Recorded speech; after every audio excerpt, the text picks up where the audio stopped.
Great, thank you, and thank you everyone for coming this morning, and welcome to a great venue.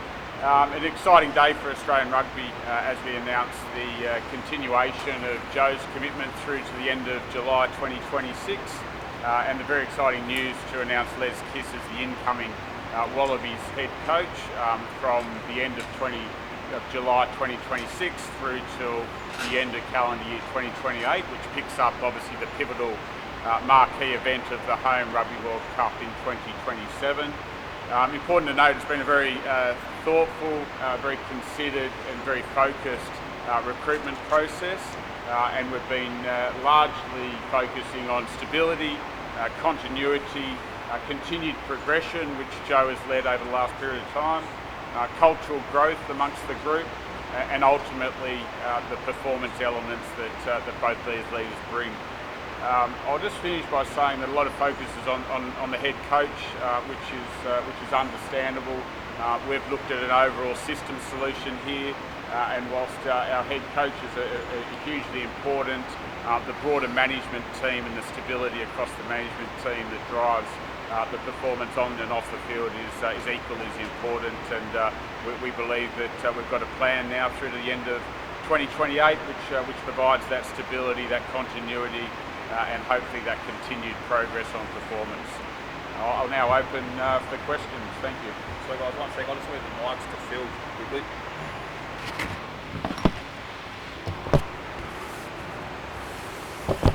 Thank you. Your song, mate. Good. Right guys, over to you. Queensland Rugby play hardball, I see.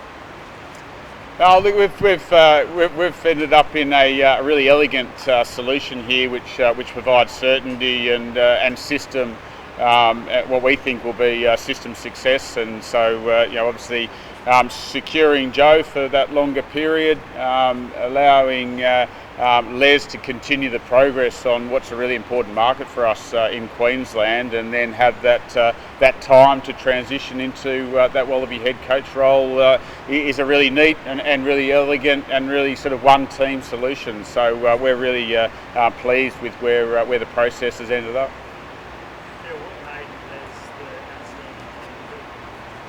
Yeah, I think that it goes to track record of Les's coaching abilities. Obviously, understanding different markets when you're an international coach is really important, and the continued cultural progression, which I think Joe's done a great job in leading with the management team to now, and obviously the background that Joe and Les have together over a long period of time on the international stage with a lot of international success, is really important to us.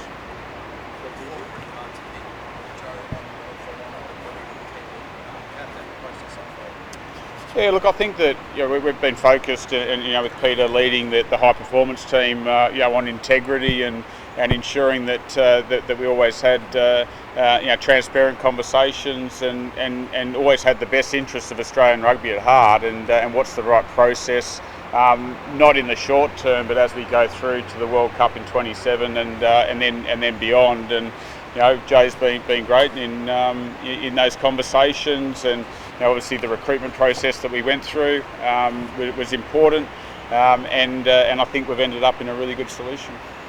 Well, having a head coach come in a year before the World Cup, is that enough time for the Wallabies to coach? Yeah, look, I think that because of the process and the person that Les is, there's a lot of continuity in the background that Joe and Les have together, and it probably goes back to my final statement, where it's not always just around the head coach; it's the continuity across the management team, and there'll be a lot of stability and continuity amongst that broader management team, which we think will lead to the best performance we can have going forward into 27.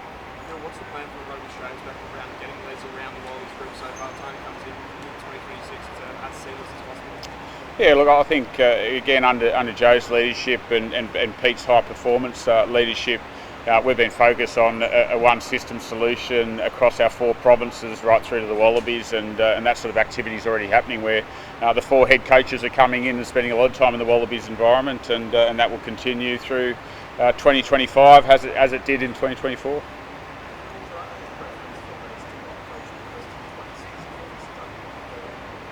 Look, I think we've ended up in our desired solution in terms of that continuation of growth at the Reds under Les's leadership, and then Joe spending more time with the group for a longer period of time through to the end of July 2026, and then a seamless transition. So I think that we've ended up in a really good solution.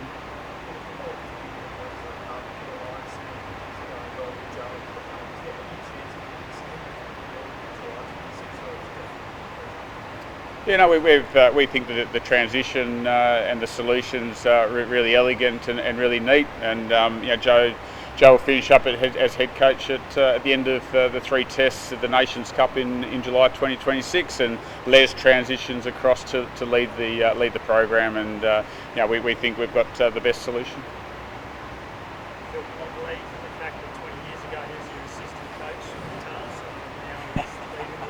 I did joke when we walked in saying welcome home, but it's great to have someone who's been embedded in the system for a long period of time, understands the history of Australian rugby, spent time offshore. I think that what we often underestimate is the importance of that experience offshore in different environments, in the way the game's played differently around the world, and so for Les to experience that and then come back into the Australian environment with that background and with that history, I think sets Les up for success, but sets the system up for success. I'll shift the mic to Les. Yep. Sorry, yeah, there's a bit of background noise, isn't there is. Please speak up. Thank you.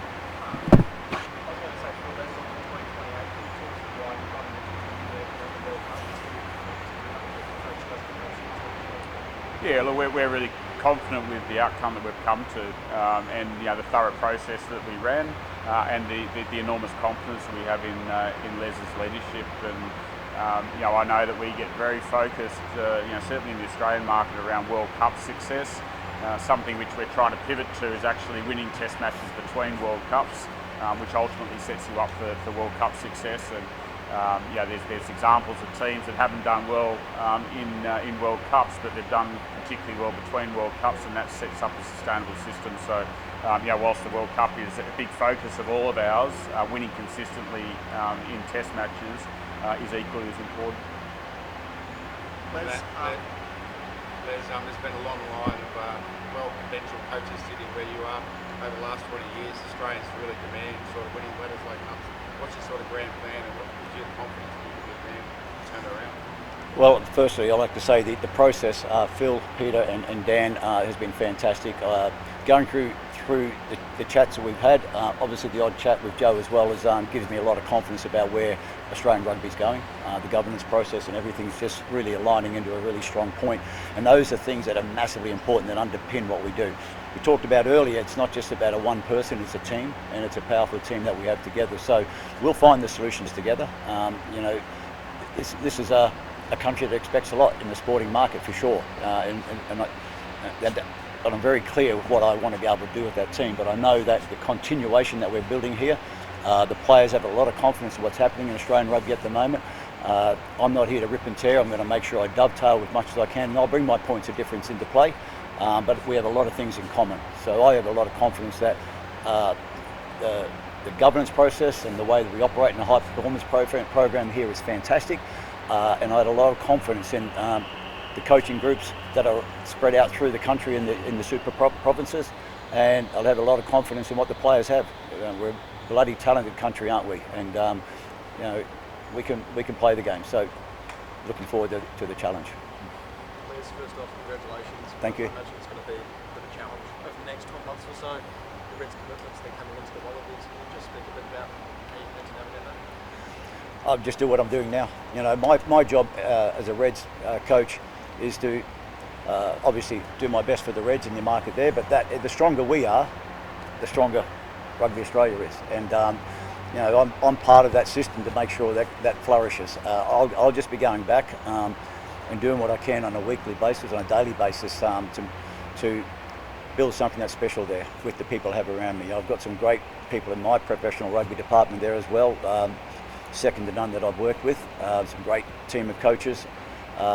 So we'll just continue to do our job, because that's only going to serve us down the road. And obviously with the Lions series coming up and other important test matches through the end of the year, I know my remit there, and we've got things to do at Reds, so I'm looking forward to that as well. But in this occasion now, I'm really comfortable about the process. I'm really comfortable in terms of understanding where I'll land with this, and talking to the players at the Reds. I'd imagine there's some good conversations happening in the other states as well. It's an important period, and we've got good people working away to make sure we get that right.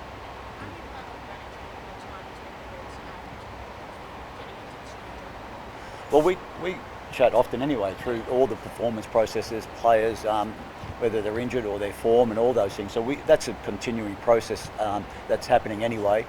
I think the truth is, part of this process is to make sure that Joe has a good chance to focus on what the Wallabies are on about.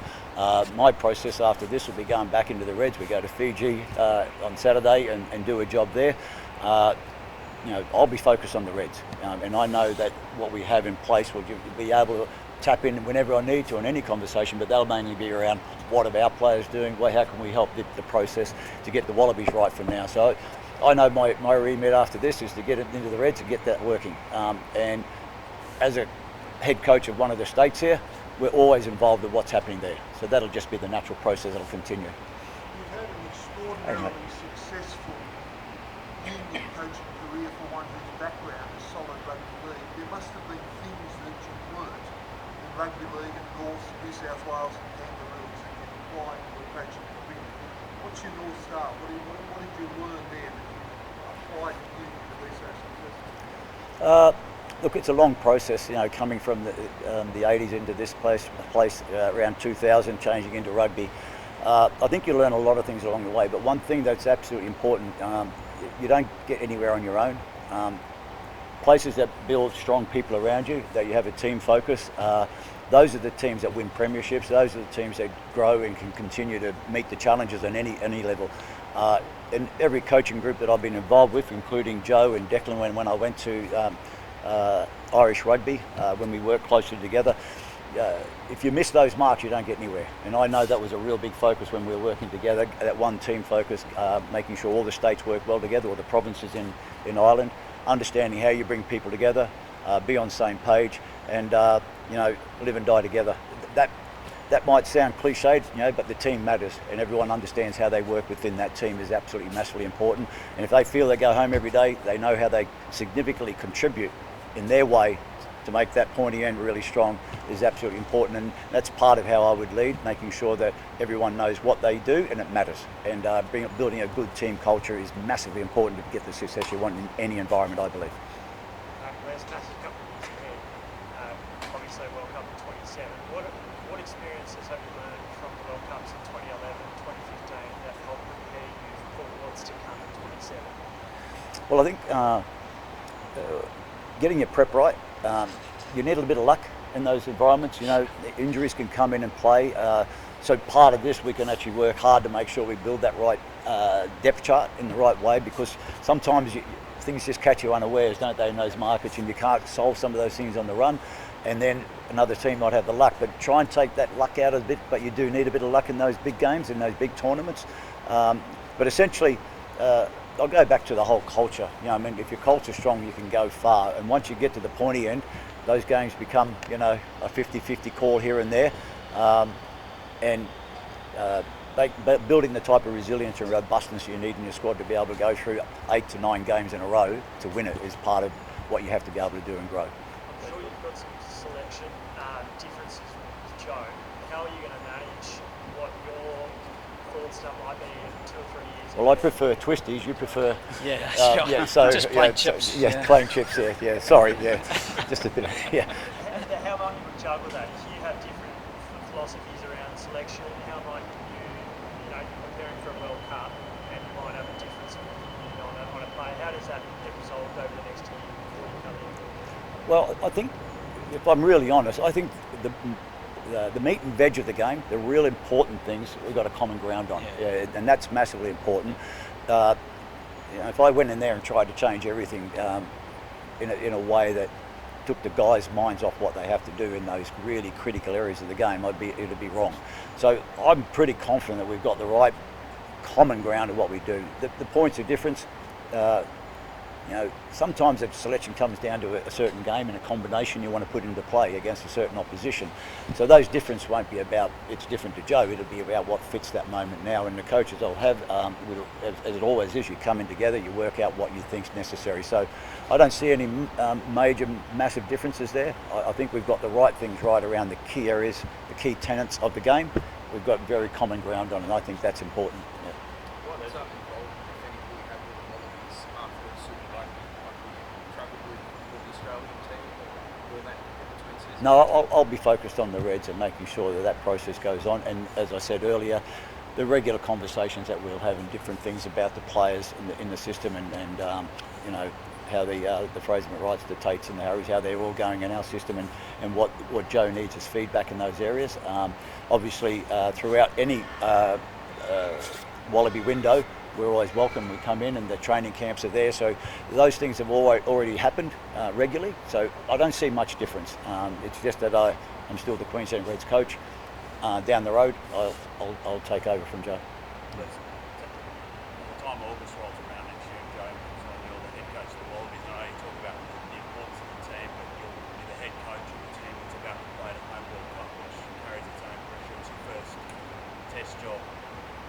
Apprehensive about that runway, that it's quite short, that you've got a year and then you're at a home World Cup. Oh, look, just taking on the role, scary but exciting at the same time. It's an honour to do what I'm doing. And to your question, I think the things that we do well together, the things that how we see the game together, the way we see how culture should be built, they're all underpinning in this. So it's not going to be any excuses there.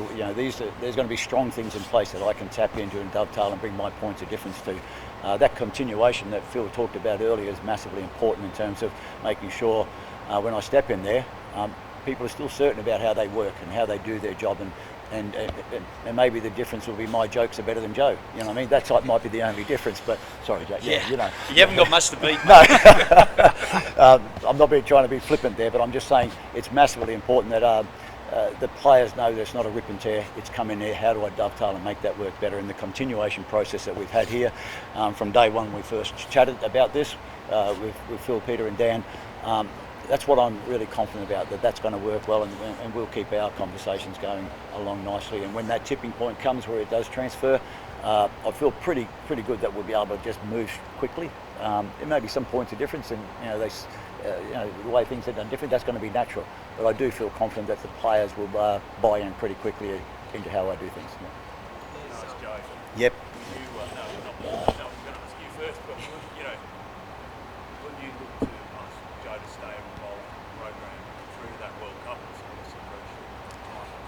Yeah, that's something we'll chat about once we get going on this. I think the most important thing is that we get this out of the way, and but over the years we've always chatted, haven't we? Talking about rugby and all those things. So Joe will be a resource, no doubt, in some way. So we'll get to those things later on, and we'll discuss how that'll fit. Absolutely. What's your feeling around the assistant coaches, Les? Do you intend to bring other assistant coaches that you work with into the Wallabies environment? Will you take up? That'll be all sorted out over the next probably 3 to 6 months in that area. Most of the process has been considered around get this transition right, and how do we keep the continuation right. Make sure we stabilise that, get stability, as you said, Phil. If we get that stable, then we can start to say where do we need to go. Joe's got a job to do with the Lions and the TRC, and then the Novembers. So there's some of those things that'll continue on, and how that'll evolve to anything further, that'll be some decisions made over the next 3 to 6 months, I'd imagine. So.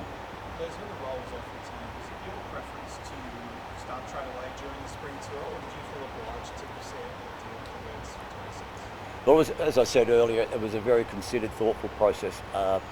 The discussions were deep and but healthy. I think you must say they were good, working together to make sure this worked. What I didn't want to do is have a double job as such. What I wanted to do is make sure I could focus on one. Joe focuses on that, and I think we've come to a great solution, to tell you the truth. I'm very optimistic that this will be something that is necessary, the transition of coaches are massively important. If there's a big gap, a new coach comes in and no one knows what's going to happen, that's the biggest place you don't want to be in. So, you know, I feel comfortable with how it's all landed, that's for sure. Yeah. I'll move to Joe if we're comfortable. Thanks, mate. Your jokes aren't that good. Well, bad jokes still come out, yeah.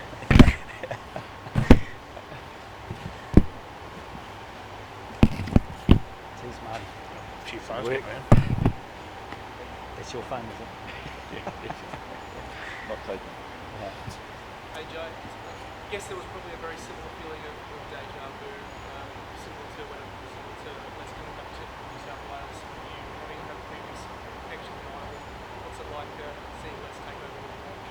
Yeah, it's a process I stayed out of as much as possible. You know, if Les asked me what the role's like and things like that, happy to talk about that. But it was something that I thought was important. Rugby Australia were independent in doing that, and I'm delighted with what the outcome is. Obviously, I know Les really well.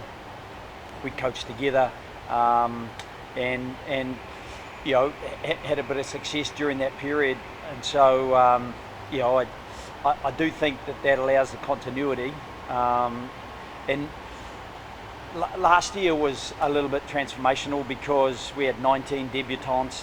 There was a lot of change that happened from the year before, and I think people were universal in believing that was necessary. And now, you know, there's a foundation, but I'm acutely aware that there's still a massive calendar coming up, and there's a lot of hard work to do.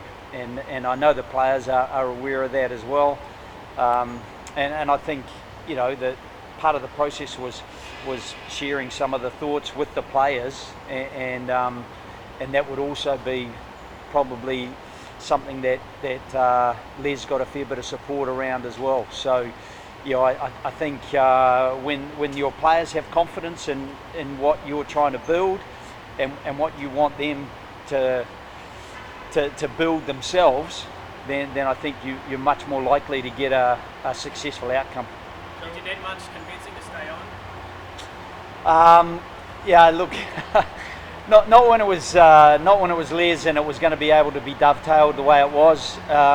It's funny, it seemed like a long time, but then by the time I'd already agreed to do TRC, it didn't seem that much further into the future. So I suppose as you stack them up, it didn't seem like an extra year. It seemed like an extra sort of 6 months or 8 months. And you know, I think the friendship that goes back a long way made that a lot easier. And you know, the family situation, the support from RA around just maybe getting the family over a little bit more often to Sydney, where I'm usually based, that made it a little bit easier as well. Just so that I feel that I'm getting some balance in supporting, you know, probably my wife in her commitment to looking after our son, and our son getting a bit of growth at the same time. Joe, was there a desire to potentially stay on to that World Cup?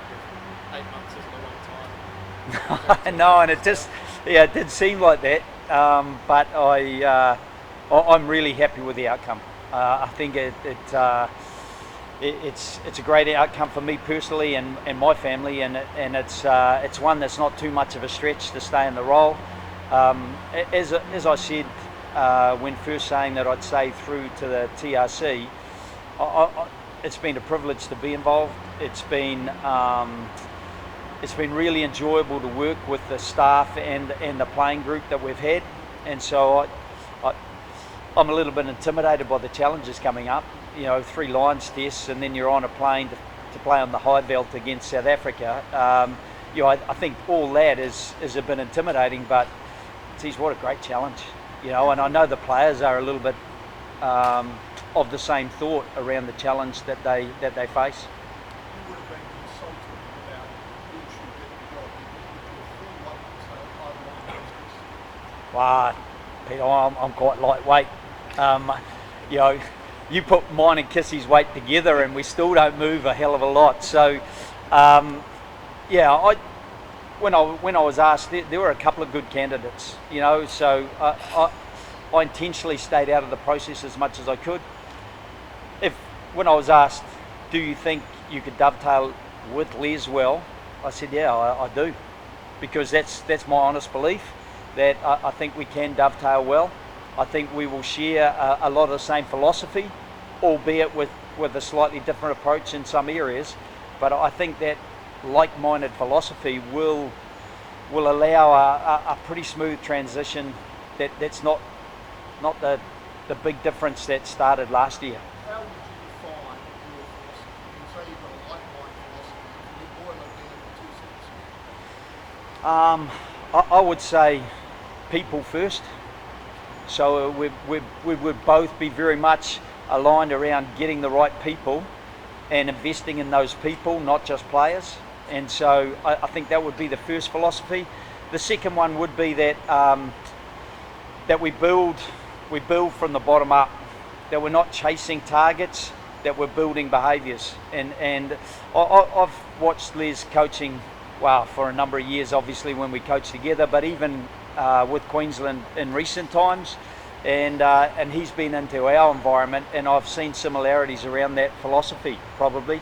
So people first, and build what you need from the bottom up, rather than chasing the top end of things when you don't have a foundation to fall back on. You moved through 3 or 4 captains last year.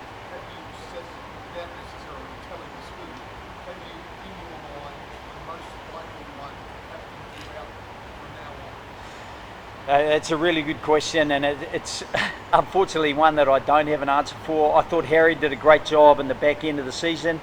I know the gravitas that Alan Alatoa has. James Slipper was captain for one. Liam Wright was captain first up and hasn't played since with his injured shoulder. So I guess that's one thing that we'll throw back into the coaching group. We have a strong leadership group, and they even contribute to how they perceive that the leadership best falls on somebody's shoulders for a particular weekend. But as I said, I felt Harry finished strongly, and I felt the others did a good job when they were in the breach. So yeah, it's something that I guess we'll try to get our selection right first, and then we'll narrow to that pinpoint positions of leadership and that captaincy.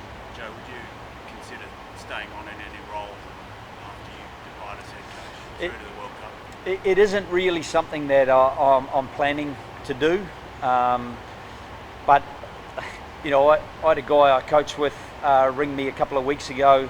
Would I look at their last 2 games and give them some feedback on some things that I see in their game, and can I bounce a few ideas back to them, and did that for them. So I have maybe a sounding board remit that would be a friendship orientated thing as much as a professional rugby formal involvement, just because I'll stay interested in the game, and I love the game because of the interdependence and that real teamwork that you need to deliver a performance. And you know how difficult it is to be a test coach. I mean, there's his first test midway through next year. Are you confident that he can take the ball, pass from you, and go on to the Rugby World Cup and have success? I'm absolutely confident that he'll do a great job. I think how fickle World Cup success. I sat in the coach's box in a final in 2023, and probably everything that could go against us pretty much didn't fall our way, and we lost by a point. Now I know that's how fine the margins are when you're talking about World Cup success, but success for me is getting the performance behaviours right, getting the culture right. That's as successful as you can be as a coach, and I have total faith that Les can do those things, and just that little bit of fickle luck. That's something that you try to stack in your favour as much as you can, and I know Les will do a good job of that. But will he win the World Cup? Heck, I don't think anyone can answer that. Joe, Noel obviously spoke recently about his decision to head overseas and your decision to finish up and how that weighed on it. Would you understand now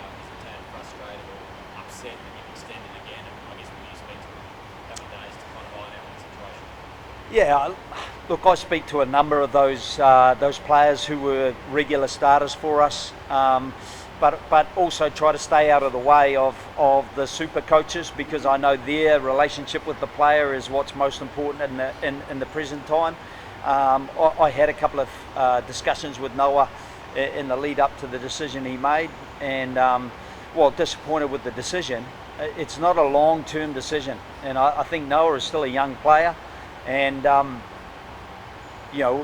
still have a future with the Wallabies, I think, in the longer term. So yes, I'll have a discussion with him for sure, because I do talk to the players, not about their current performance often, just about how they're seeing their game at the present time, and some of it is just about making some of the decisions that we have to make ahead of the time, like trying to get our schedule together, where I think players contributing to some of the decisions we're making around putting our game weeks together in the future.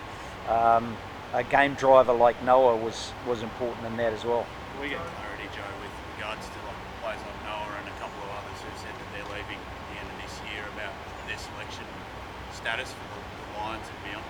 Yeah, I think we were pretty consistent last year around prioritising the players who've committed their future to Rugby Australia, but no one is out of the mix. And if Noah's at the top of his game, or Langy Gleeson, or Tom Hooper, or Rob Leota, some of those guys, at the same time, there's about a dozen guys who are either announced or on the way to being announced who are staying and will be committing their futures to Rugby Australia. And we think there's merit in that, because we think we'll see them out here at the Allianz Stadium playing for the Tars, or up in Suncorp, or across, in Perth or in Canberra, because we want those players to put a stake in the ground in their super teams, so that we're strong in super, because we know that the stronger our super base, and it's exactly what Les was talking about earlier, if he's doing a really good job with the Reds, then that helps the Wallabies, because those players get momentum, they're well coached, they have confidence, that belief gets built in those 4 super clubs. That's a great base for us to then springboard into a more confident Wallabies environment. So you still prioritise players who are staying? Yeah, we will. So clarity is that we'll prioritise them, but clarity is also that nobody is out of the mix. And so, if there is someone we believe that will add value and is clearly outplaying his opponents as far as selection is concerned for the squad, then we know how tough the Lions are going to be. We know how deep they're going to go in really experienced, athletic and combative players. So we know that we're going to have as close as we can the best group to compete against those guys. Last couple for Joe, please. What's your benchmark of success this year for the team?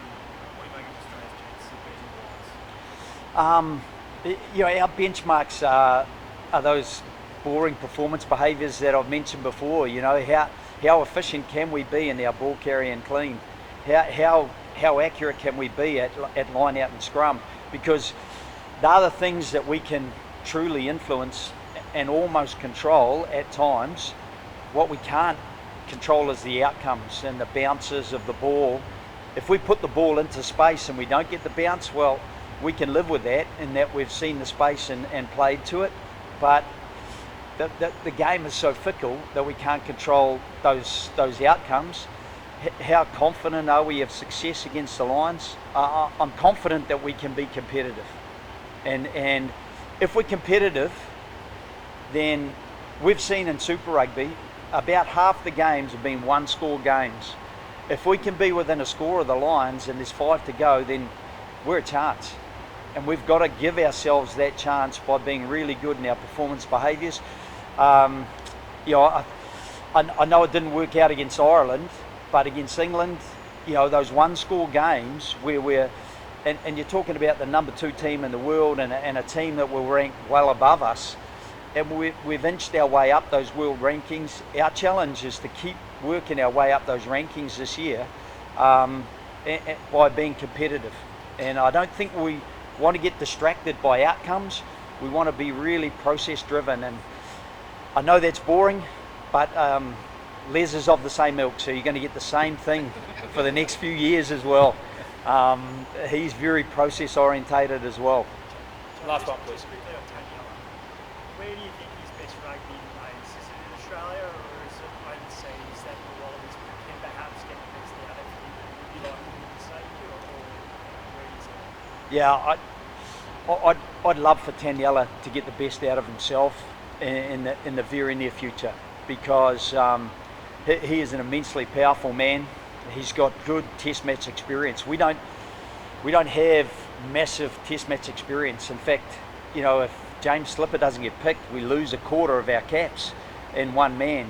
So when you compare what we're going to be playing against with the Lions, to have his experience, to have the power he brings, and the confidence he can give around our scrum set piece, it'd be great for him to be at the peak of his powers.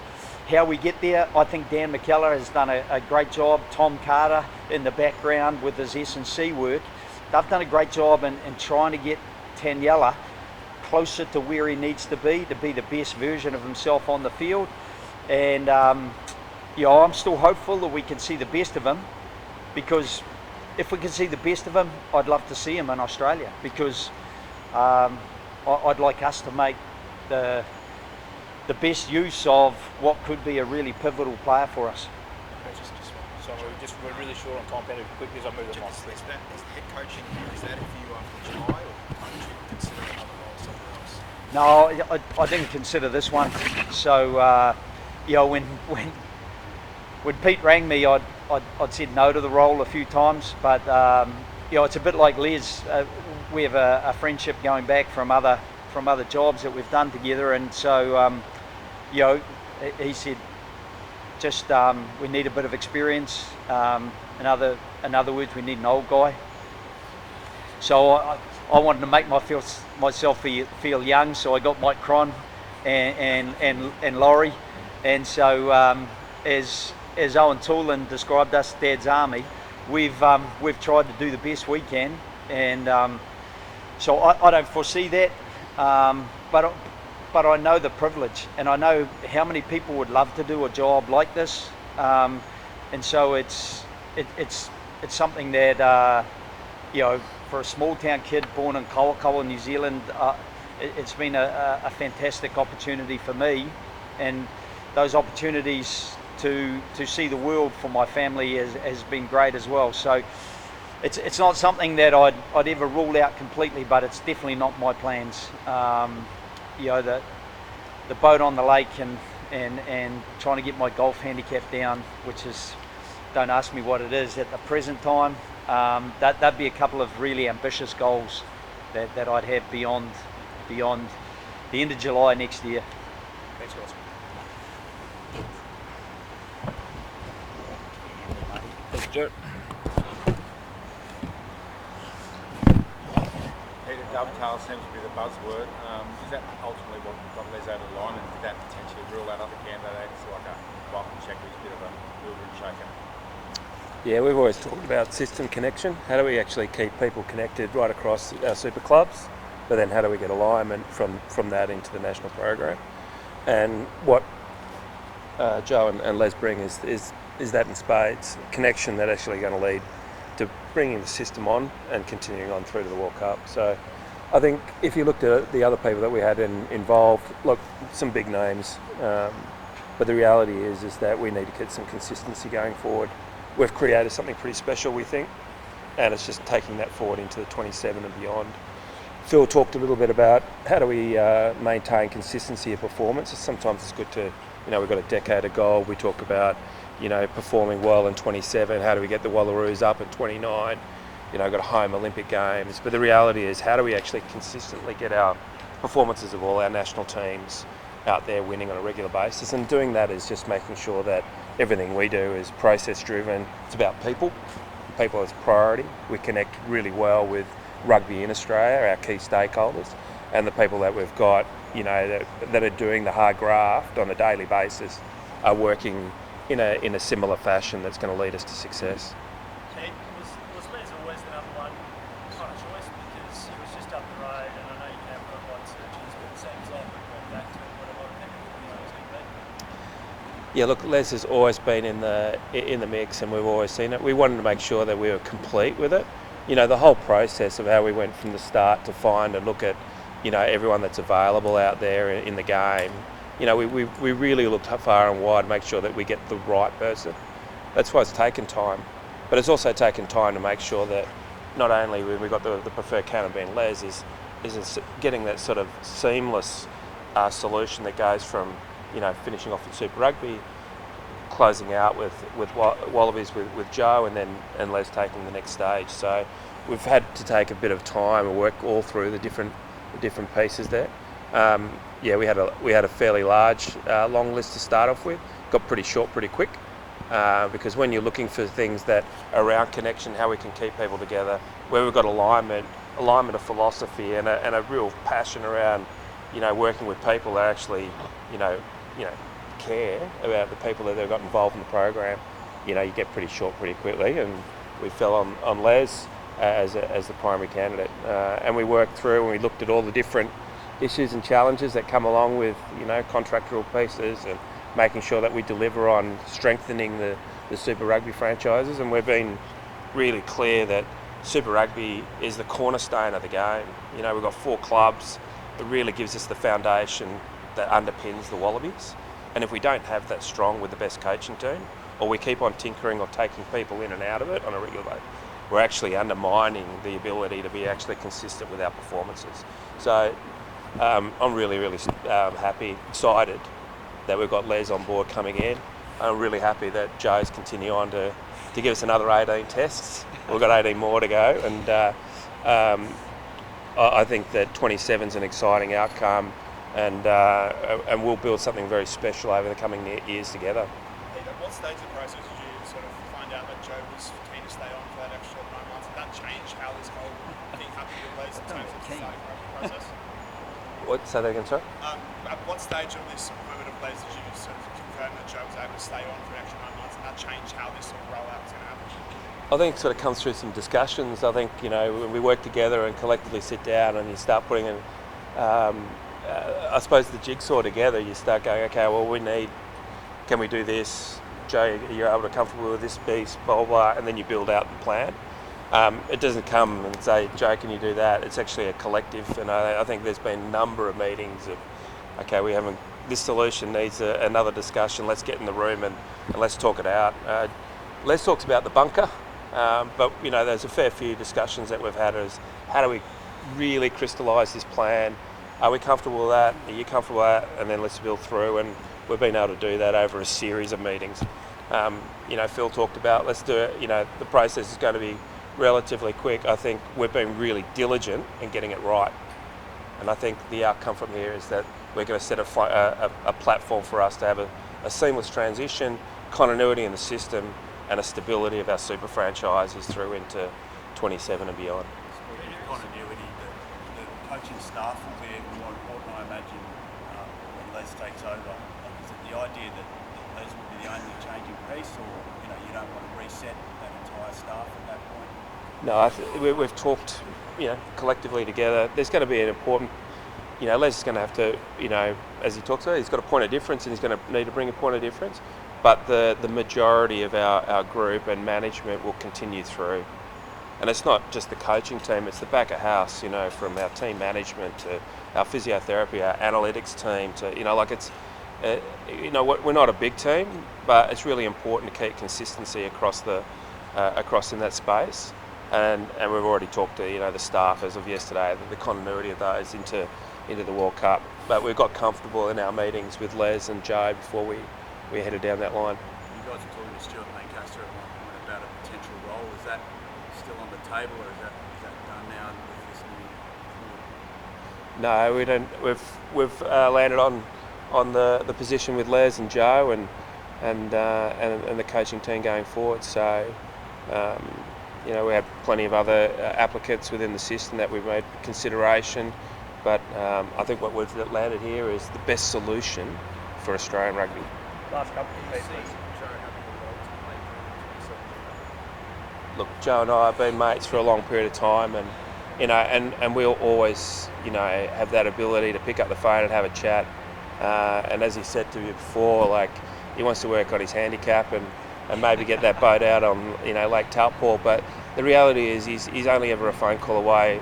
We've got a job to do now. We've got 18 test matches, we've got a Lions series, a TRC, a Bled, a really important spring tour, which actually, if we don't get to top 6, puts us in a difficult frame for a pool draw for 27. So we've got such a heavy plan ahead that we've got to deliver on that. And then look, going forward, we'll have discussions, and the relationship will always be connected. And Les, so the door's open. Last one. The Reds weren't as keen to let Les go out early, like for Australian rugby. The second part of the question, Daniel Tupou, what's your understanding of that? It sounds like he's going overseas. Views on that? I think come back to where I was saying before. It's important that we keep Reds strong, and in our discussions. So, they've actually got a good platform operating at the moment. Great victory over the weekend up in Suncorp. We need to keep Super Rugby continuing on. Les has got an existing contractual agreement. We work collectively with the Reds, the QRU. We talk about system connection and alignment. We had a catchphrase called centralisation. We've parked that. It's about people and stakeholders working collectively to a plan. And everyone has got a responsibility. And the responsibility at the moment for Les is let's get the best result for the Reds. Joe, let's get the best result for the Wallabies. How do we do that collectively? Well, it's best is to make sure that the Reds are strong in 26 with a seamless standover. So those discussions with the QRU have been really good, and we've found the right solution, I think, collectively as rugby in Australia. And Taniela, look, we're working with all the players that are in the system. As Joe said, we ideally want to see the best of Tani, and we'd love to be continuing to stay in Australia. I'll leave that for the coaches to make the selection. We'll continue to work in trying to secure all our players over the period. We've already made, I think, around about 19 announcements and collective signings over the last period of time, and we'll continue to sign people over. We've got some more coming out. We work hard in the background through the National Contracting Panel meetings, and that's a really solid way of how do we identify not only securing our depth chart and going through to 27 and beyond, but making sure that we're actually there's a bit of a reset financially. We can afford what we can afford. We've got a really good platform in terms of securing events going forward, and we want to make sure that we've got our best players. And Tanny's important to us, but we want to see the best from him over the next couple of weeks and the month into Super. Thanks, guys. Appreciate that. Phil,